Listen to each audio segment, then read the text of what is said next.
Hey folks, Dr. Mike here for the, I keep saying Make Progress channel, but Chris Williamson told us to change it to just our name, or my name. There's no me, it's an us. We're a production. There's actually one of my friends is sitting behind the camera. Can I shout you out or no? Absolutely. My friend Ben Feldman, who is both male and a Jew. And at the very least, I know that based on his name alone. He just beat the crap out of me in gi jiu-jitsu, so my face looked kind of messed up. Scott, the video guy's back there as usual, doing whatever he does. I have no idea. But today, we are going to discuss my political philosophy. And yes, I know it's video number 69. Scott, we having a good laugh at that one? Ha ha ha ha ha. Yeah. But it's not going to be another video about adult films. We've already made a video like that. So, until recently, I didn't think I was going to make a video like this, mostly because my political philosophy is a few things. It's very situation and issue dependent, as you may have seen on my social media before when I really recently stopped posting political stuff in the last year or two. But back in the day when I used to post it, I get a lot of very, very odd takes. They look odd, but I promise they make sense in the grand scheme. I consider my political philosophy quite nuanced. It's not a lot of super simple answers to direct questions at all times, though sometimes there are. I borrow from many schools of thoughts. It's very... Klippenstein posted the manifesto on his Substack, not the fake one, he says. It's just like listening to some dude who like can clearly write at a decent level, make blanket fucking complaints about all of society while suggesting the most general, broad, vague solutions, and then listening to everybody suck the guy off like he's fucking Nostradamus or some shit is just literally the most fucking annoying thing. Low IQ, like populist brain rot, Reddit tier, like autistic shit I ever like. I just want to talk about how horrible society is because we don't trust anybody anymore. And I think the reason is because the media and the government and schools and the entertainment we consume is bad for us. It's like, oh my God, so brave, like so smart. Like, so I'm good on that. I'm good on that one, Chief. Let me know if the guy has like any actual suggestions or like detailed models of how he would change some particular industry, some particular company, some particular service, something in society. Then I'd be interested, but they never are. I'm good. I don't need Unabomber 7.0 manifesto of the most broad, vague, retarded, society bad because of this. Oh. Difficult for me to say, oh, I'm like a conservative or I'm a liberal. I'm definitely neither one of those two things, full stop, though I do share a lot of thoughts with both. And so as an example, I consider myself mostly libertarian, but I'm super pro-military and pro-police.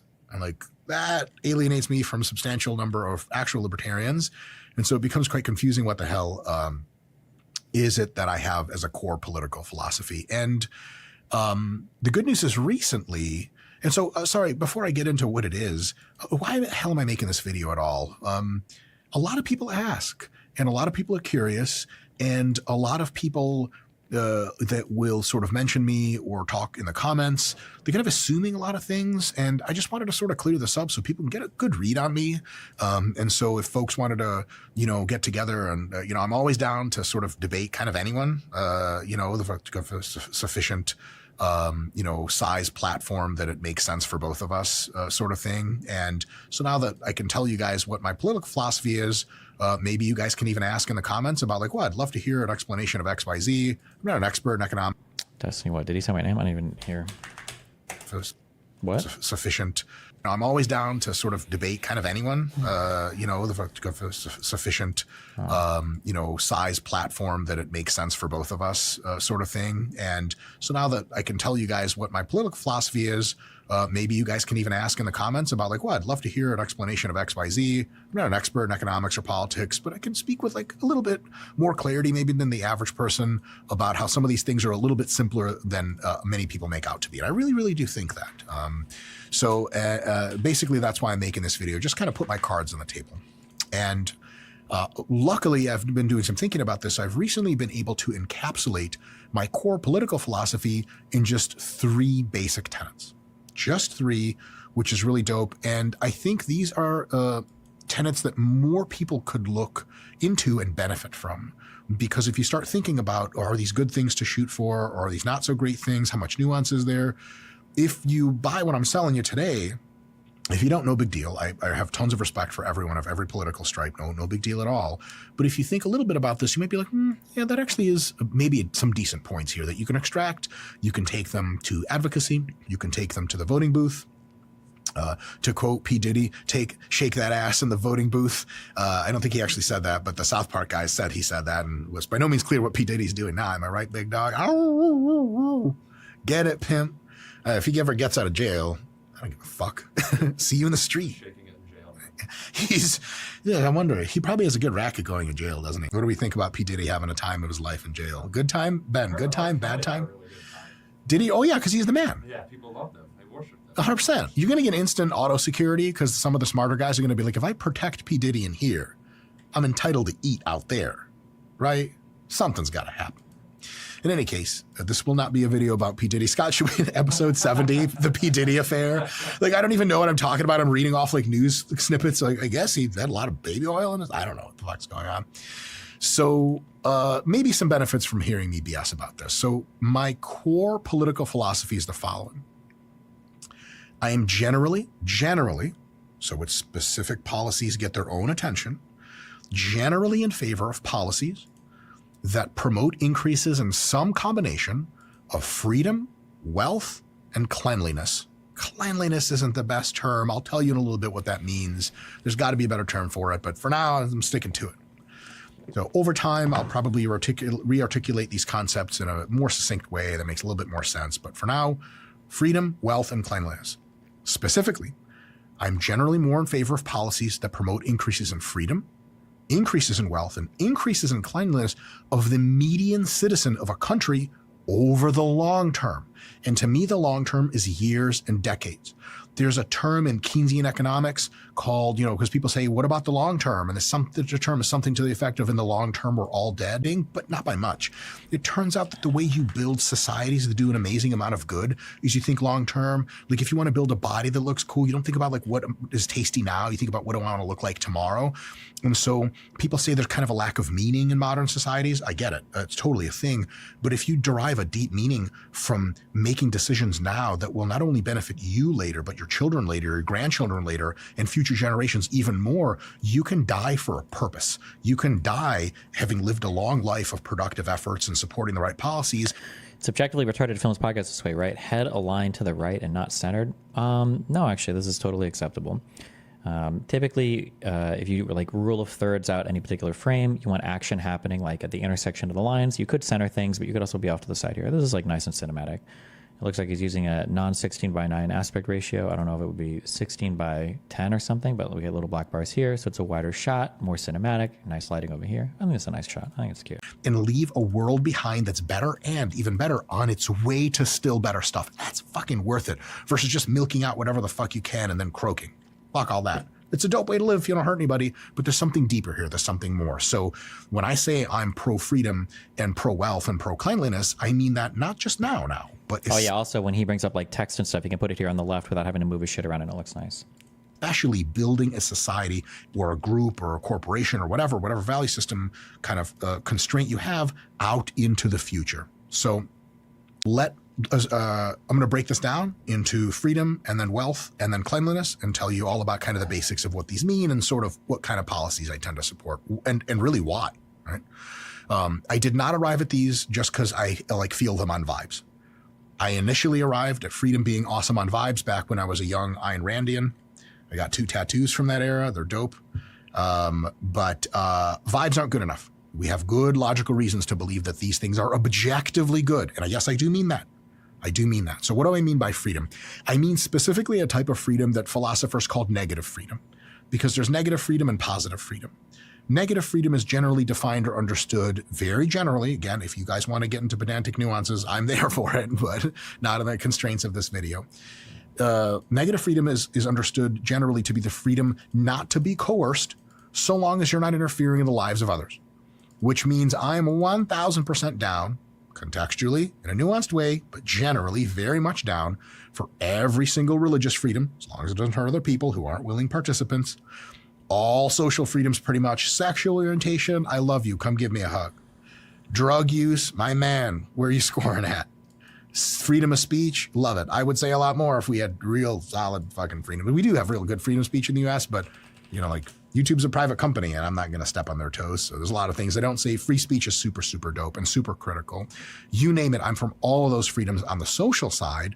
And in addition to that, I'm for all the freedoms on the economic side, which is basically like you get to spend most of your money how you see fit at the individual level, at the family level, at the business level, at every level, getting government and other people who would use force to threaten you to stop coercing you and let you spend your life, social freedom, and your money, economic freedom, however you see fit and in a way that doesn't hurt other people in a very direct way. So that is what I mean by freedom, and I'm for that to a very, very great extent. Now, I have to address, for philosophical completeness, the term of positive freedom, that term really means like the real world ability to do what you wish at any point. So if you ask someone, you get to like, seeing a homeless person on the street, and then you bring the homeless person over and you bring like a Wall Street guy in a business suit, and you're like, okay, the Wall Street guy, does he have the business? Does he have the freedom to make a successful business? You're like, yeah, of course, like America. Like, what about the homeless guy? And some people are like, yeah, he absolutely has the freedom to do it, but he's just not in a position to do it. And some folks who are more into the positive freedom will say he doesn't have the freedom to do it. Like, he doesn't really, because he can't just go do it. He doesn't have the freedom to do it because he's constrained by his appearance. He's constrained by his skill set, maybe his talent set. Maybe he's got mental illness. Maybe he's got drug addiction. Even if he's super talented, he's constrained by other people's assumptions of, well, you're homeless. You can't dig your way out from the bottom. We're not going to hire you. So in reality, he is, if not totally unfree to have a good business, they'll say he's substantially less free. But in a negative freedom analysis, as long as someone's physically not preventing them or regulatorily not preventing them from starting a business, both people are equally as free to start a business. So where is the problem? The problem is this: positive freedom doesn't mean freedom at all. It's just a bad term. It shouldn't have anything to do with freedom. Positive freedom is a misnomer. The much more accurate term for that is going to be capability. Like, I have the freedom to become the world's strongest man, but God decided to make me 1.5 feet shorter than the average world's strongest man, and with genetics that suck by a factor of 10. So, and also I'm 40. Okay, hold on, I'm here. Wait, what did he just say? The problem is this: positive freedom doesn't mean freedom at all. It's just a bad term. It shouldn't have anything to do with freedom. Positive freedom is a misnomer. The much more accurate term for that is going to be capability. Like, I have the freedom. Is this the same thing as rights? I wasn't paying attention. I don't know what he just said. I might be repeating what he said. But I think usually when you talk about rights, positive and negative rights, a negative right is something that the government protects. So for instance, my freedom of speech, I believe that would be considered a negative right. Positive rights are things I think that are granted or afforded to you. So for instance, I have a right to face my accuser, or I have a right to an attorney that will be provided to me by the state is a positive, or something that's being provided for you. I think that's interesting between a negative and a positive right, but I don't know what he might be using his own definitions. But these things aren't contrary to one another. Like in the United States, you are afforded negative and positive freedoms. Every good system is going to afford you some negative and positive freedoms. But to become the or rights at least. But I don't know if I've never heard of a negative or positive freedom. I'm not sure, but okay. World's strongest man. But God decided to make me 1.5 feet shorter than the average world's strongest man, and with genetics that suck by a factor of 10. So, but maybe freedom is different, or he's just using it just so you can hear it. Yeah. And also, I'm 40, which is way past the median age of the best strongmen on the planet. It's like, unless I have like a time machine, genetic engineering, altering device, can you really say I don't actually have the freedom to become the world's strongest man? No, I just don't have the capability to do so. But there is nobody, if I try to go to world's strongest man and go to regional tournaments and compete all my... He's using an example of a homeless guy having the right to start a business, but he lacks the capacity to. Okay, sure. Way up, there is nobody stopping me from it. I do have the freedom. Like a teenager... Assassin's Creed Sky rewatch. Okay, what is one place where I can have all of my stuff at? Because I've realized that I feel like I need to communicate on 20 different platforms, or else people lose their minds. What is if I have one place? What would that one place be? When we did that Anything Else episode on Kick, I think I announced it on stream. I think I announced it in chat, and I think I posted a YouTube community thing. But then there were people posting in the subreddit that they had no idea. Is there one thing, or is it just everybody exists on a different platform and they Mom's Place, OnlyFans, subreddit, Truth Social, make an email list, email newsletter, Blue Sky, SMS blog. Okay, I need to train people to use my calendar better on my website. That's what we're gonna do. Who you're raising, they're like, okay, what do you got for me this evening? And you're like, well, you're free, totally free, from 8 p.m. till 11. You're free to do whatever you want. And they're like, okay, can I borrow the car? And you're like, no. And they're like, well, it's not real freedom. Like, yeah, it sure is. Nobody said freedom was having a car, motherfucker. That's a capability. You want a car, you're going to have to, like, I don't know, get a driver's license and shit. Two very different concepts. And I think they're very, very separate. So I'm absolutely pro-freedom. I'm also pro-capability, but we'll get to that one later because there's a better way to talk about that. Capability is going to be addressed mostly by wealth creation. And so freedom, wealth, and cleanliness, we'll take that in part 2. Now, so why am I in support of freedom increases? Other than vibes and freedom feeling cool, because that's dope, right? The fucking, Scott, how do we see freedom happening? Freedom is something that's secreted from the talons of the American bald eagle, yes? Oh, hell yeah. And sometimes, yes. And also, if he does the caw also lets people truly understand what freedom is in their hearts and souls. Does an eagle sound like? Ah! And it's literally, instead of blood, it's freedom dripping off his talons. No, that's really freedom blood. Yeah. That's right. God damn it. Woo! Any case, that kind of freedom vibe is super fucking dope. I'm not trying to shit on that. It's all good. But here's the reason I'm for freedom. First of all, it's important when you have a society of intelligent beings, which is our society and any other society of animals of any kind, that like generally good principles, like everyone's having a pretty fucking good time. They're kind of there consensually and everyone's sort of not being impinged upon. Did you see this meltdown from Jank? This community is filled with a bunch of people who unironically think the killer accomplished something and more of the like would make an impact. Pretty crazy inside to see. No, actually, it's never mind. Finally, after somebody does it 1,000 times, we're like, all right, fuck it. Here's who's doing it, and fuck them, right? Yeah. And then everybody's like, oh no, I can't believe you're saying that about poor Jimmy Dore. I can't believe you're saying that about poor Dave Rubin. I can't believe you're saying that about poor Sam Cedar. I know. Poor Sam. Okay? So anyways, yeah. And so look, they claim to be more left-wing, and then they'll I don't give a shit. No, hold on, let me finish. And then they'll go around and be like, oh, corporatist politicians, yes, establishment Democrats, Kamala Harris. What happened? I thought Kamala Harris was a cop. Now all of a sudden, oh, Kamala Harris lost. What happened? There's only two things that make you cry: when establishment Democrats lose and when we fight back against you. Oh, well, you're not supposed to fight back. Oh, they're so rude. I mean, we only call them Nazis. Why are they fighting back? You see how they're the bad guys? Let's all cry again. Oh, cry all you want. I don't give a goddamn what you do.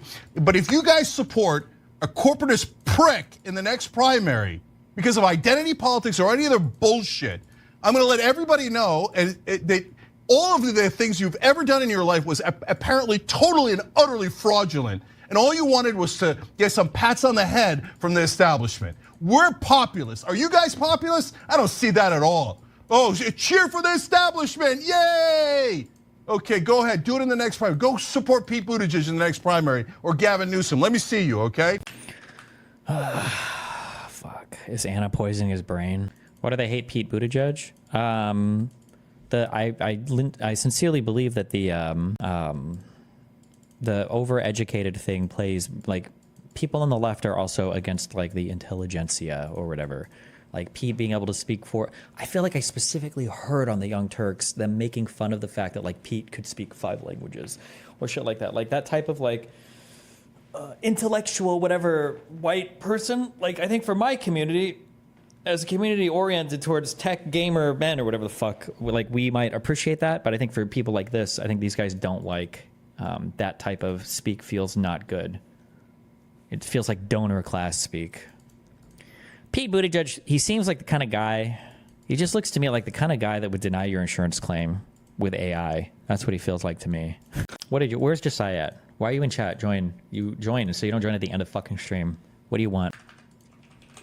Bro, he knows like 7 languages. I feel like at some point learning more languages doesn't count though. Like if you can speak like Spanish and French, like do you really get credit for learning Italian too? Like there's gotta be like a marginal, like, come on. Or if you know like Spanish and French and Portuguese, like we get it. It's like 10% effort to learn the next language. You don't get credit for that. Fuck that bullshit. Like if you can speak like German and Swedish, do you get credit for learning how to speak Norwegian or something? No, fuck you. You get like half credit, okay? You get half credit. Get mad. All these multilingual people. I speak 6 languages. Like 4 of them are a dialect from their country.